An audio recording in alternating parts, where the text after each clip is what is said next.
सभी को नमस्कार। वर्मा सर की क्लास में आप सभी का पुनः एक बार स्वागत है।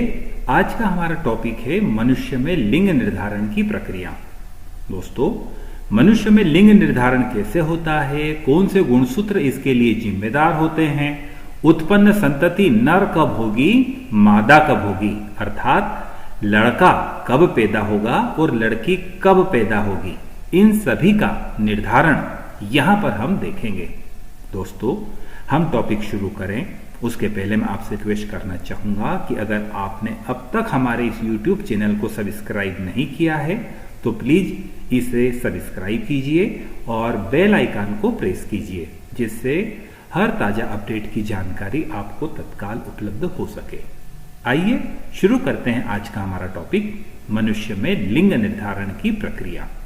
दोस्तों, आप जानते हैं मनुष्य में कुल 23 जोड़ी गुणसूत्र पाए जाते हैं और इन 23 जोड़ी में अगर हम देखें तो मादा में सभी 23 जोड़ी गुणसूत्र ऑटोसोम के रूप में होते हैं, अर्थात XX के रूप में होते हैं।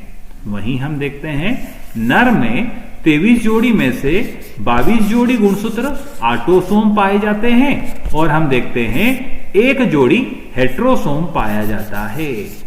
हेट्रोसोम अर्थात यह XY के रूप में होता है और ऑटोसोम अर्थात XX के रूप में यह गुणसूत्र होता है, जिसे यहां पर हमने 44 प्लस XY के रूप में प्रदर्शित किया है। अब जब युग्मक जनन की प्रक्रिया होती है तो मादा में अंडाणु जनन प्रक्रिया के द्वारा अंडाणुओं का निर्माण होता है, क्योंकि अंडाणु जनन प्रक्रिया में अर्धसूत्री विभाजन होता है, अतः बनने वाले अंडाणुओं में गुणसूत्रों की संख्या जनक कोशिका से आधी हो जाती है। रिजल्ट ये निकलता है कि अंडाणु अगुणित संरचना के रूप में 22 प्लस X 22 प्लस X प्रकार से उत्पन्न होते हैं। वहीं नर में हम देखते हैं कि शुक्राणुओं का निर्माण होता है और शुक्राणु के निर्माण की प्रक्रिया वृषण में होती है और इस प्रक्रिया को हम शुक्र जनन या शुक्राणु जनन की प्रक्रिया से संबोधित करते हैं। क्योंकि शुक्राणु जनन की प्रक्रिया में भी अर्धसूत्री विभाजन होता है, अतः यहां पर भी हैप्लॉइड या अगुणित शुक्राणुओं का निर्माण होता है, किंतु क्योंकि इसमें एक जोड़ी हेट्रोसोम गुणसूत्र था, XY था, जब यह गुणसूत्र स्प्लिट होता है तो एक शुक्राणु में X गुणसूत्र 22 के साथ में और दूसरे में 22 के साथ में Y गुणसूत्र आता है। तो दोस्तों, यहां पर हम क्या देख रहे हैं कि अंडाणु जनन में जो दोनों अंडाणु बन रहे हैं वो एक ही समान के हैं, आइडेंटिकल है, किंतु शुक्राणु जनन प्रक्रिया में जिन शुक्राणुओं का निर्माण हो रहा है वे दोनों अलग अलग प्रकार के हैं, 22 प्लस X 22 प्लस Y। जब क्रॉस होता है तो हम देखते हैं कि दोनों प्रकार के अंडाणु किसी भी प्रकार के शुक्राणु के साथ में जुड़ करके युग्मनज का निर्माण कर सकते हैं। युग्मनज या जाइगोट एक द्विगुणित संरचना होती है जिसे हम 2X के द्वारा प्रदर्शित करते हैं।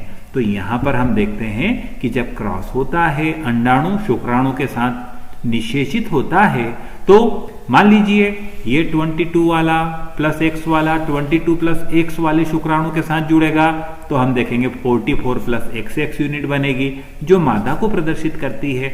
वहीं यदि 22 प्लस X वाला दूसरे वाले Y वाले स्पर्म के साथ अगर संयोजित होता है, निषेचित होता है, तो 44 प्लस XY के साथ कॉम्बिनेशन होने के कारण नर संतति का निर्माण होता है। वहीं दूसरे अंडाणु 22 प्लस X को यदि 22 प्लस X वाले शुक्राणु के साथ निषेचित किया जाए तो भी हम देखते हैं मादा संतति निर्मित होती है, और वहीं 22 प्लस X वाला अंडाणु यदि 22 प्लस Y वाले इस दूसरे वाले शुक्राणु के साथ में निषेचित होता है तो 44 प्लस XY के रूप में नर संतति निर्मित होती है। तो इस प्रकार दोस्तों हम देखते हैं कि नर और मादा दोनों प्रकार की संततियां 2:2 या 1:1 1:1 रेशो के रूप में उत्पन्न होती है। दोस्तों, यहां दिलचस्प बात यह है कि प्राचीन समय में मनुष्य में लिंग निर्धारण की प्रक्रिया के लिए केवल और केवल माता अर्थात मादा को ही उत्तरदायी ठहराया जाता था, किंतु विज्ञान से यह स्पष्ट हो गया है कि लिंग निर्धारण की प्रक्रिया में पूरी तरह से केवल नर का ही योगदान होता है। कारण यह है कि मादा में तो जो दोनों अंडाणु बन रहे हैं वो सेम टाइप के हैं, 22+X 22+X, किंतु नर में दो प्रकार के शुक्राणु हैं।